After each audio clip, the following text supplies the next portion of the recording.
உமாச்சி காப்பாத்து பக்தி நேயர்களுக்கு ரசிகப்பிரியா லலிதாவின் அன்பு நமஸ்காரங்களும் வணக்கங்களும். நாளைய தினம் வசந்த நவராத்திரியோட 6ஆம் நாள். இந்த 6ஆம் நாள்ல காளராத்திரி அப்படிங்கிற ஒரு அற்புதமான சுரூபத்தில் நம்ம தேவியை வழிபட போறோம். வசந்த நவராத்திரியோட 6ஆம் நாள் ஏப்ரல் மாதம் 4ஆம் தேதி. இதுல வெள்ளிக்கிழமை சப்தமி திதியோட கூடிய நல்ல நாள்ல நம்மளுக்கு காளராத்திரி அப்படிங்கிற அற்புதமான திருநாமத்தோட தேவி புலித்தோல் ஆடை அணிஞ்சு நம்மளுக்கு அருள் பாலிக்கிறார். 4 கைகளோட கழுதை வாகனத்துல காட்சி தருபவள் இந்த தேவி.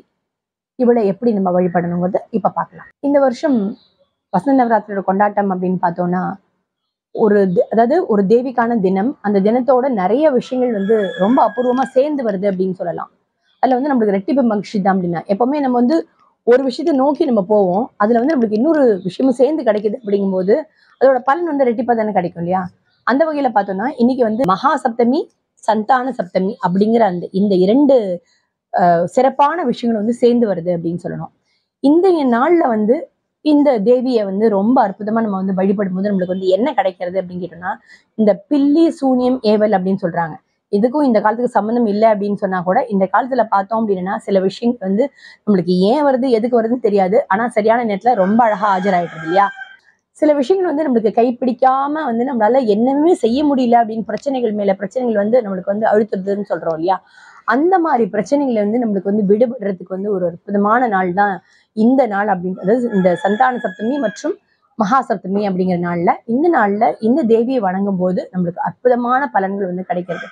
தீயவர்கள் அப்படின்னு சொல்றோம் இல்லையா, தீய சக்திகள் அப்படின்னு சொல்றோமே, அந்த சக்திகள் எதுவுமே நம்மள அண்டை விடாம நம்மளோட தேவி காத்து கொடுப்பா அப்படின்னு சொல்றோம்.